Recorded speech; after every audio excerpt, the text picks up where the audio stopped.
So you write this damn song in 2018. Is it you and a friend, or you just write the whole thing by yourself, or what? Yeah, some of our stuff I've wrote by myself, but this damn song, it was me and Kalen Davis. He's our bass player now. Yeah.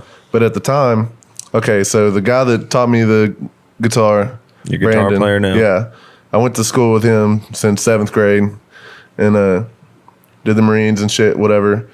Ended up going to Lubbock out there. His random roommates that he like ended up in a 3-room apartment with is now our lead guitarist and our bass player. Oh, nice. So I met them through Brandon, and we would just fucking hang out in Lubbock when I first moved there, and the whole time I lived there. But we would hang out at their apartment and just get fucked up and play guitars or the keyboard or whatever else. And I started playing the chords to it one night, just fucking around. And Kalen like pulled his phone out, pulled his notes out, and was like, "Hey, can you just keep playing that?" And Yeah. he sang the chorus, and I was like, I kind of fuck with that. I was like, "Hey, I was like, do you mind if I like try to finish that?" Yeah. And he was like, "I don't care." Is it the first song you recorded, or you had some stuff recorded? Yeah, that's the first song we recorded. And we weren't even a band yet. We were just friends making music together. Yeah, and that's so awesome. it was probably a year before I recorded it. I want to say it was sitting for a while, but one of the first guys in the Texas scene that I met is Kanan Bryce. Yeah, and he had like hit me up about it, and he was thinking about recording it. And he like hit me up and was like, "Hey, are you gonna record that?" And I was like, "I don't know."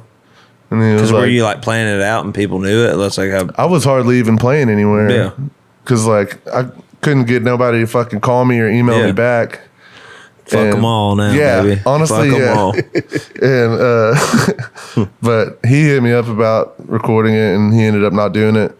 But it was just getting a little bit of traction just off of a fucking voice memo of it. Yeah, just sending And it so around. I was like, might as well, like, let's record it and see what happens and put it out. And yeah, it just fucking shit happened. Yeah, man, it's pretty wild. Like I feel like, I don't know, correct me if I'm wrong, I feel like it was like almost like I mean, I'm sure when it came out it was the biggest thing that ever happened, but like to me from the outside looking in, it was like a slow burn, because like, you know, I heard it in 2018, but now that motherfucker, you can go look, it's on the iTunes charts today. You know what I mean? Like that thing is like just it.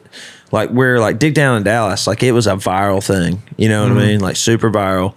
And, you know, it's kind of, you know, stayed at the same, you know, rate of like getting as far as like spins and stuff. Yeah. But like I feel like y'all put it out and it just like, I mean, it blew up, but it just kept going, you know? Yeah.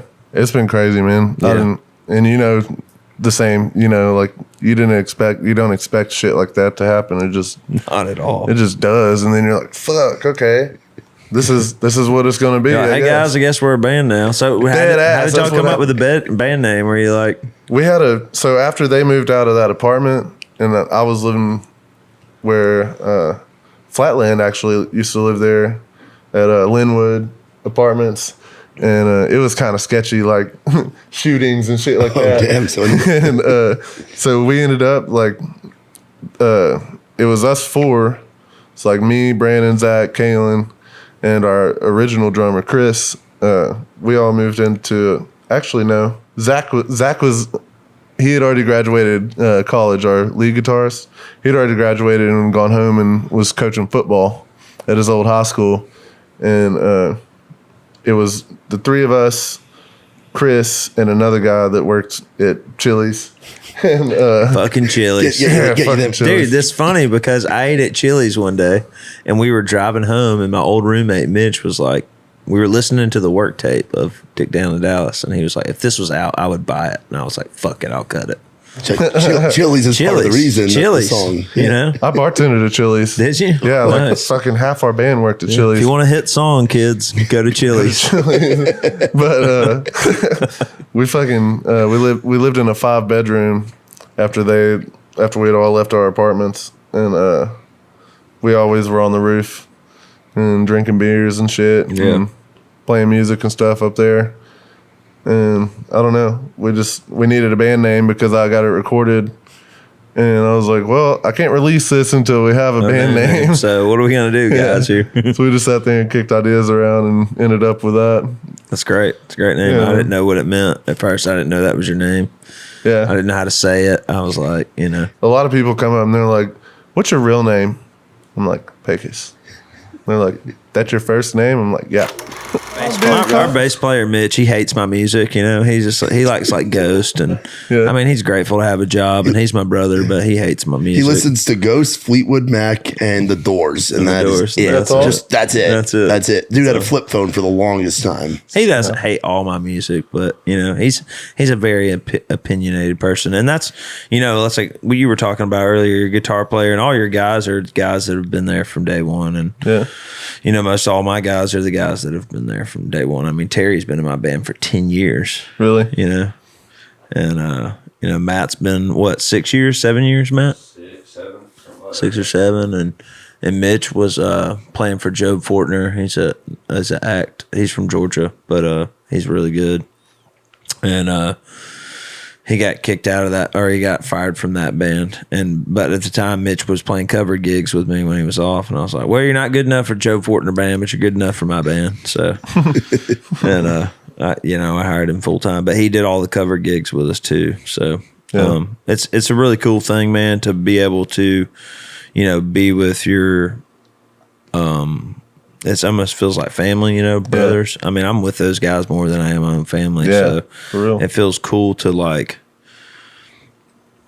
been in the struggle with those guys and be able to take care of them now, and just, I don't know, just a cool thing. Yeah. It's also cool really to hear that he's had his same guys for a long time. That's what I'm saying. Yeah. It's like, You guys literally did it together. You guys were hanging out on the roof drinking, and we're like, what should we call this thing? Pecos on the rooftops. Yeah, the only thing that's changed is we got a new drummer, but that's about it. Yeah, we might have to do that one day. I don't plan on it. I follow the rules. Get us out together. We had to lay down some ground rules for him. Put a drinking max, max, pre-show max, and post-show do whatever you want to do. Just be there when we leave. And they're good dogs. They always come home, But man, I will say this about Matt while we're on it. I know this is your interview, but Matt's one of the most hardworking motherfuckers in our group. He doesn't just play drums; he sets the stage up. He loads the trailer, like he does it all, man. He does all this shit too. That's the only thing I don't do now. That's nice. I don't do load in or load out. It's great. I just let the band and the tour manager. I'm just glad to be here. Just happy to be here. Get on the gram,